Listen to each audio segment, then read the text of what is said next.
Hi, I'm Ruth Power, creator of Lovin Leadsheets from Piano Picnic, and you are listening to Musicality Now. Hi, my name's Christopher Sutton. I'm the founder and director of Musical U, and welcome to Musicality Now.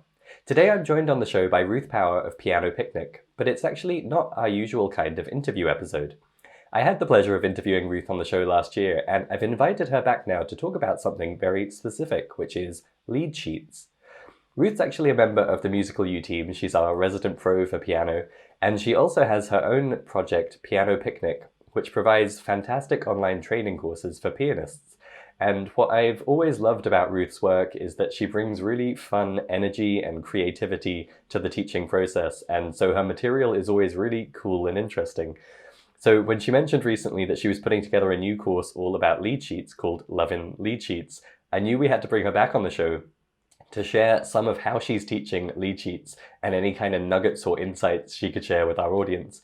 So in case anyone hasn't seen Ruth's prior interview on the show, and we will link that up in the show notes for this episode, Ruth, if you wouldn't mind, just say a quick hello and give people the kind of nutshell bio background of who Ruth Power is, where Piano Picnic came from, and what you do over there. Okay, so I'm Ruth Power, as you see. Thank you for the intro. I have been working mostly in music publishing for about 11, 12 years. I started off doing an online piano course called Rocket Piano, which taught 90,000 people, I think, to learn piano for another company. And then I did worked as an editor for a sheet music publisher over in the UK, doing sheet music and methods for them. And then I moved back to New Zealand and decided to start my own company, which is Piano Picnic. And in that, I teach people all those creative skills that are really my passion. Creative skills like learning by ear, playing from a lead sheet, improvising, all those sort of fun, creative things that you don't normally get taught in traditional lessons. Terrific. And we've said lead sheet a few times now between us, and I'm sure there are at least maybe 10% of our audience who are like, what is a lead sheet? And there's probably another 50% who are like, lead sheets, I've heard of them, I don't really know what they are, I'm not sure this episode has anything for me. So maybe we can just start off by talking a bit about what is a lead sheet, why it matters, why it's useful to musicians, what kind of musicians it's useful to, and all that good stuff. Yeah, well, lead sheets is, I mean, to be honest, I spent years learning the traditional method of playing piano and all that sort of exams and that sort of thing. And I didn't know what lead sheets were for ages were either. So, I mean, I wouldn't blame anyone, particularly pianists, because the thing with lead sheets is they are something that is sort of handed and used with guitarists a lot. So guitarists, if you play guitar, you're probably familiar with what that is a bit more. Whereas pianists, we tend to get chucked in the deep end and get taught to read notation, standard notation, and all those dots on the page in order to learn a song.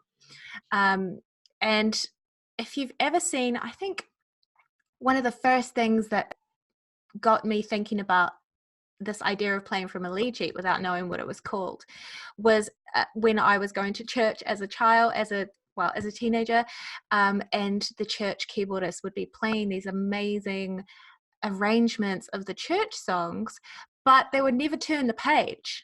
I'd be like, how are they playing all this? Normally, when you're playing a whole song, as a pianist, you're turning the page, 5 or 6 times to get through a whole song. But these sorts of pianists, keyboardists, are never turning the page. It's just one sheet, and that's what a lead sheet is. Normally one page, and it has three main elements on it. And that includes the melody, which is standard notation, and the chord symbols, and then the lyrics, just those three things.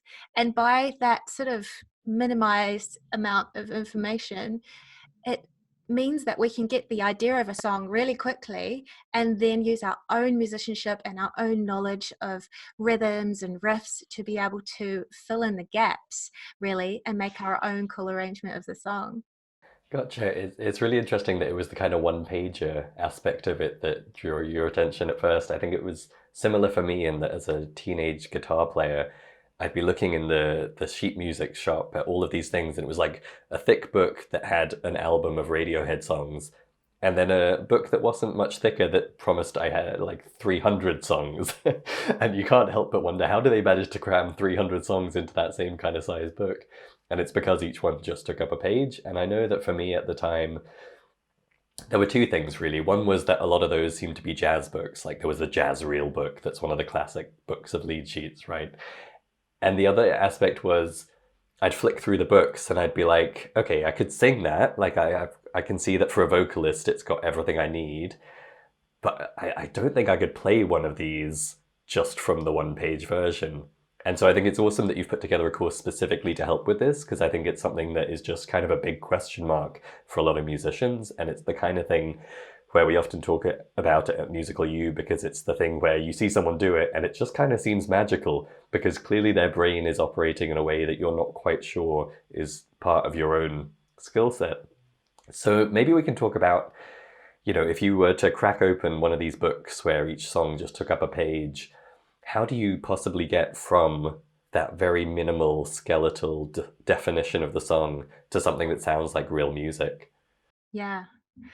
Well, there's a few little things that you need to work on in order to interpret those three elements and expand it into something bigger and cooler. And I think, firstly, I just want to say as well that there is the simple way of learning from lead sheet, and that's literally just to play the melody as it's written and just play a chord. And that's it. And that's fine if you just want to just play a simple version of the song. But the reason that I'm so excited about teaching the creative ways of interpreting lead sheets and make it into a bigger arrangement is that it's often funner to put our own spin on songs. And also when we hear a cover song by another artist covering a song, or someone doing their own version of a song, we're always way more impressed when it's a bit different. I find that I'm never that impressed when someone has just played a song exactly as the original, because you're like, well, now just listen to the original song, So it's kind of putting your own spin on it that makes it more interesting and funner to play and better to listen to as well. So with interpreting that lead sheet, the place we start from and what I teach in the Lovin Leadsheets course is to have a very specific process to go through. And I teach a 5-step process, and each process is broken down into sort of smaller steps within that each step. The first step that we do is to look at the first thing you want to do is look at the start of the score, that staff that's got all the notes on it, and you'll look at the time signature and the key signature. Make sure you know the sort of rules of the song. And then you're going to, the first part of that first step is to look at the melody and start figuring the melody out. And I have a little trick, shortcut with playing the melody as well that I'm going to share a little bit later. The second step we're going to do is to play the bass notes. We're going to figure out what bass notes we're going to be playing with our left hand. Then we're going to build in the chords into it by blocking them out. And then from there, you're trying to get your hands together. You're trying to find a rhythm that's going to suit the song. And obviously the rhythm of the chords and the bass lines that we're going to play are something that's coming completely from us, because that's not written into the lead sheet at all. So already we're starting to pull things from our experience of playing other songs, and songs maybe we've heard before where we've picked up a riff that we thought was cool, and then we start to build this library of riffs that we can then pull out things in order to play different songs. And then we put it all together into something that sounds cohesive. So that's, in a nutshell, the whole process of learning from a lead sheet. Gotcha. And is this something where people would kind of do just step one of that with 10 songs for a month and then they start moving on to step two? Or is it kind of steps 1 through 5 for a single song and then move on to another song? What would you recommend for people? Well, so I like to get people learning just one song. So in the course we do, it's the same thing that I did with the songs by ear course. You learn step by step one whole song by ear throughout the course. And then once you've gone through that whole process, then I go, here's a bunch of other songs for you to learn by ear. It's the same thing with the Lovin Leadsheets. I encourage people to, for actually going through the course material, we do it with one lead sheet. Two, actually, we go through two lead sheets through the whole process of the course. But the thing is, when you come to actually practicing this process on your own after you've learned it in the course, it's actually best to try and spend as little time on one song as you possibly can. Really, I sort of encourage people to go through the steps, play the song. Once you've gone through it, play the song maybe 2 or 3 times to sort of reward yourself for having learnt it from the lead sheet, and then move on. Screw up that lead sheet, chuck it away. You don't need it anymore. Move on to the next one. Because the thing is what we want to be practicing is the process, and getting better at that process, so that one day someone can put a lead sheet in front of you and you know that process so well that you can just blah, blah, blah, blah, and then be playing something, rather than getting bogged down with one song at a time or trying to perfect one single song.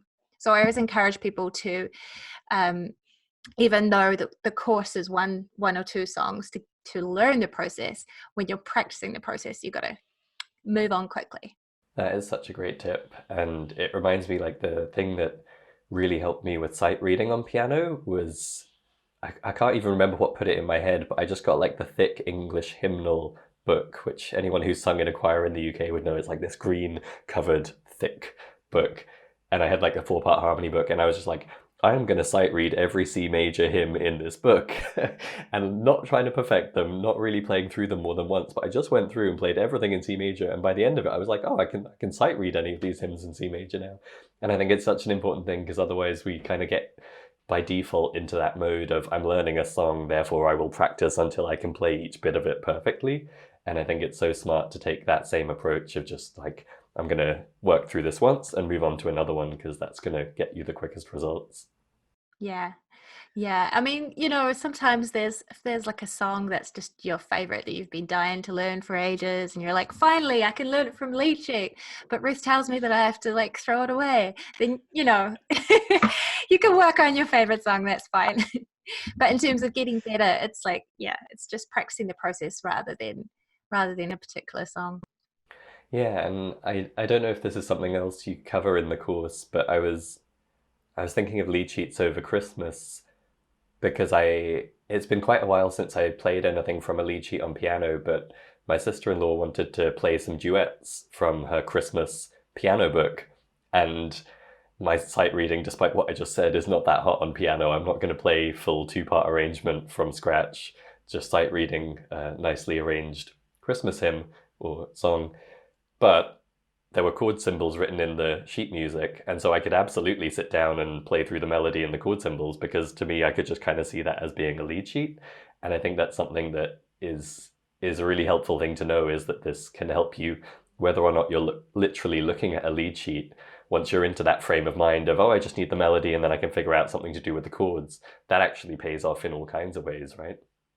Yeah, and you can the thing that I love about it, I think, is that, um, with that skill of being able to interpret it as well, um, it means that if you're sight reading for some reason notation like you were, that if you have those chord symbols, you can just sort of read a little bit, and if you get stuck, you can just go back to the chord symbols. And if you've already played a little bit of the song, you've already got an idea of the type of thing you're going to fill in those chords with. And it's again coming back to having some riffs in your sort of in the back of your mind, so that when you get to that point you can go, oh, I'm just going to play this rhythm and just play the chords and just get through the song.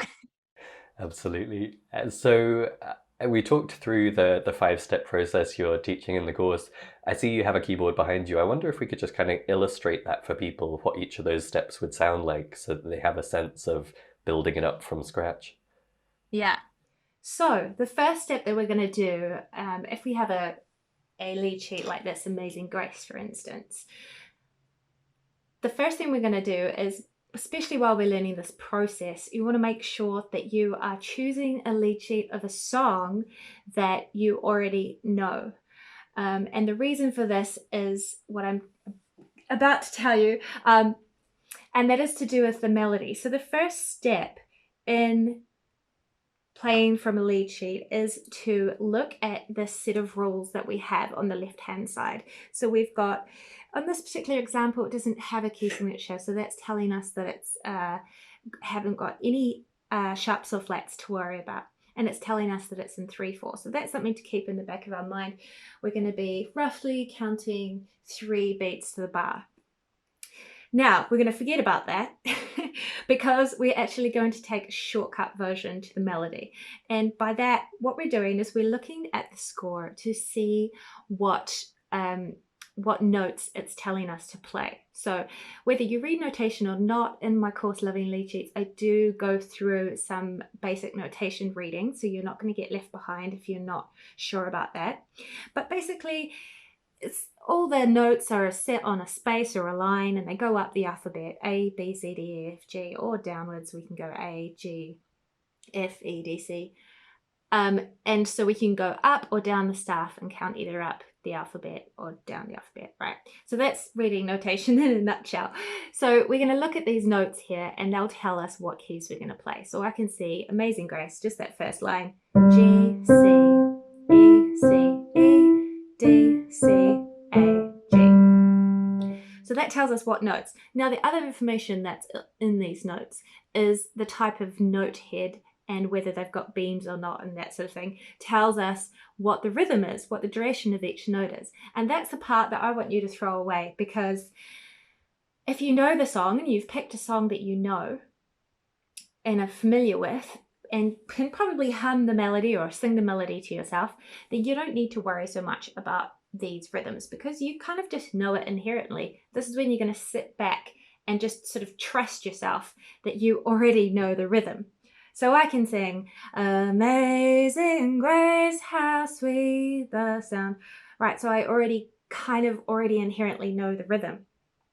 So what I'm going to do is I'm going to lock my fingers in to what I would sing, and I'm going to line up each melody note with the syllable that it is above. So I've got Amazing Grace, how sweet the sound. So we can kind of get through that by matching up the melody notes with the syllables that come underneath them, and they should be matched up if it's a published lead sheet.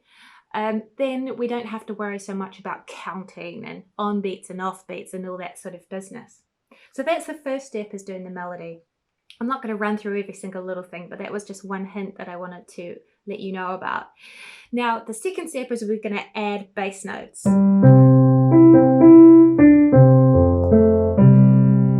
Okay, so I'm just doing the first line as an example. So we're just going to block out those chords separately.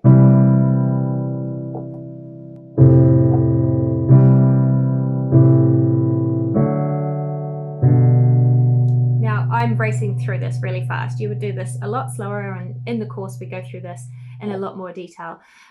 So when we've got the melody, we've got the bass notes, and we've got the chords, then we are going to try and put those two things together.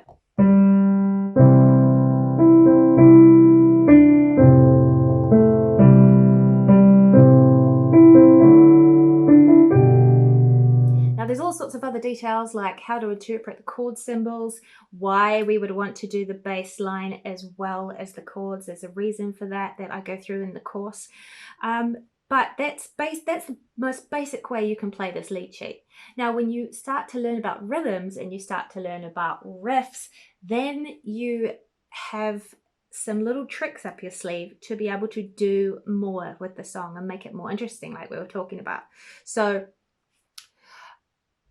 this is basically what I might do to this song with the riffs that I have learned over the years. I would probably interpret it something like this.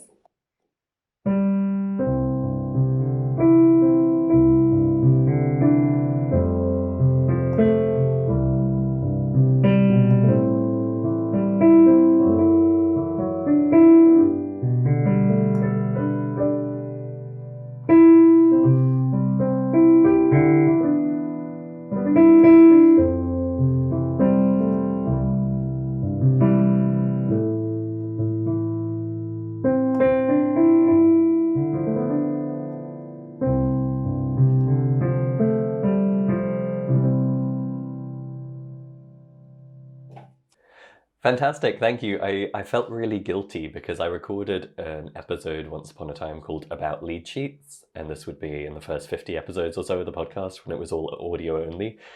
And I talked through some of what we've discussed today, but there were no audio demonstrations because I didn't have a keyboard, I didn't have a good instrument to hand, and I was just like, I'll just talk, it's fine. But this is obviously so much better, if someone's wondering how you go from that very skeletal representation of a song to something that sounds like you just played, where no one listening would really know you weren't reading full left hand right hand notated sheet music for Amazing Grace. I think that's a really great illustration. Thank you. So you've put together this whole fantastic course to help people go from kind of zero to hero in terms of lead sheets. Could you explain a little bit more? I know some in our audience don't play piano, and so everything we've just shared is super useful to them just to take into the world of lead sheets. But obviously, if they are a pianist or want to become a pianist, your course in particular will be of great interest. So can you just explain what's provided and who it's for? Is there anyone this course is not a good fit for? Do they already need to read notation? Who's the course right for? Yeah. Well, as I did with my previous course, Songs by Ear, I sort of get into it and then realize that I don't want to leave anyone behind. It's the sort of idea that I have about that I think everyone should be able to play piano creatively and feel like they're building those skills to be a natural pianist, and I don't like to leave anyone out. So I generally do provide everything from a total basic level. So as I said, I there's a little bit in the course just to sort of crash course on reading notation in case you have never read standard notation before. But it's for anyone that either wants a quicker method to learn songs, but not just a quicker method, because if we just wanted a quicker method to learn songs, then we would just go on YouTube and watch tutorials, with those raining down notes things that some people do. But it's a quicker method that is also working on your musicianship. That's the difference. And obviously, if you're a member of Musical U, you already know the importance of working on your musicianship and learning more and more so that you can just create amazing music. And that comes from a growing knowledge over the course of your whole life. And playing from a lead sheet is in some ways a shortcut. In other ways, it depends what you put into it is what you get out of it, I guess. So I'm giving people the tools to be able to put in more to playing from a lead sheet so that it's not just quick, but it's actually a way of playing something creative that you can feel really proud of. Who it's not for, I suppose, people who would rather play a song exactly as it's being composed, because if you want to play a song note for note exactly, then the best method for that is definitely reading from sheet music. But in saying that, I did work in publishing for many years, and I also know that very rarely is the sheet music an actual accurate transcription. So even then, sometimes you're better actually to build your own ear skills so that you can figure out exactly what the exact notes of a song is. But for learning something quickly, making your own interpretation, leading sheets is definitely where it's at. And I mentioned jazz along the way, and we just used the example of Amazing Grace, obviously. Uh, what genres does this apply to? Where can you get lead sheets and for what kinds of music? Yeah, lead sheets, I mean, they exist for all types of genres. It obviously sort of started um, with jazz and jazz musicians wanting a shorthand for rolling up to a studio or rolling up to a gig and being able to play songs quickly for a paid gig. But it really has become something that you can find lead sheets for any genre. And the skills that you learn in this course, there are specific rhythms and there are specific ideas for riffing that are probably based in certain genres. There's definitely riffs that are more jazzy and riffs that are more poppy and more sort of new age classical ideas, but those can always be used in different genres.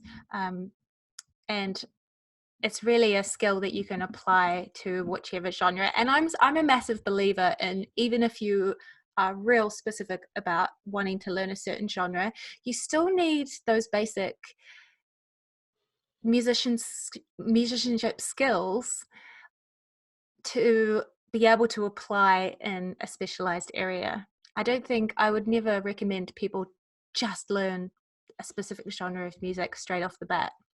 Fantastic. And one final question.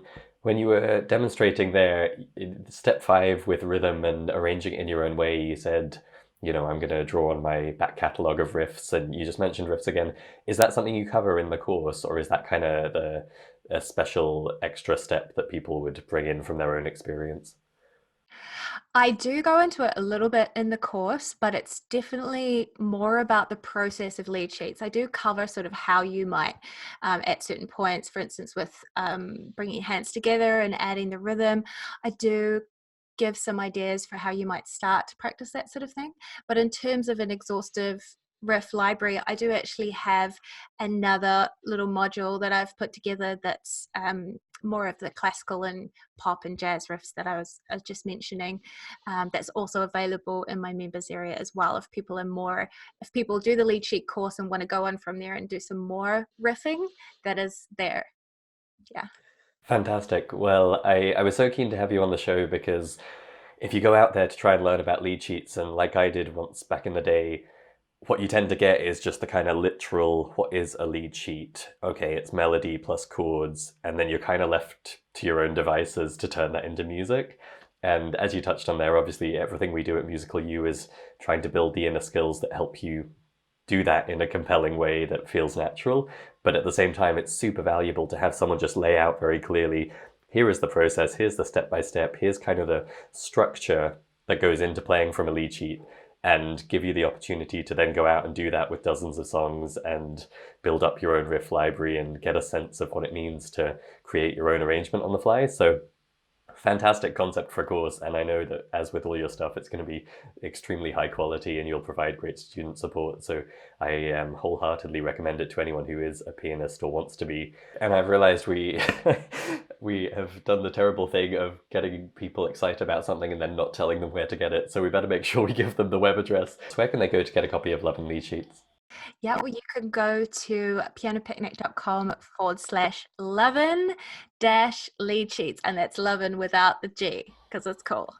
And it's an online course. It's all fully online, and you can also do it through an app and in your own time, at your own pace. It's wonderful. So basically, what I'm doing is the first module, which is includes the intro and the whole first step of melody, learning the melody. That's available right now for just a $1 trial, which is pretty amazing. And then the rest of the course is actually going to be coming out in February. So that's something to look forward to. Absolutely fantastic. Well, thank you so much, Ruth, for coming on the show today. We'll have a link to the course and Piano Picnic in the show notes for this episode, as well as your past interview on the show. Thank you so much again. Thank you so much for having me. It's been fun. Oh, hey, one more thing. If you enjoyed this video, please take a second to like it on YouTube. And if you haven't already, please also subscribe to our channel there.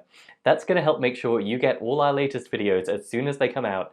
And it also helps us reach more people, which means more episodes, better guests, and everybody wins. So please take a second to like this video and hit subscribe.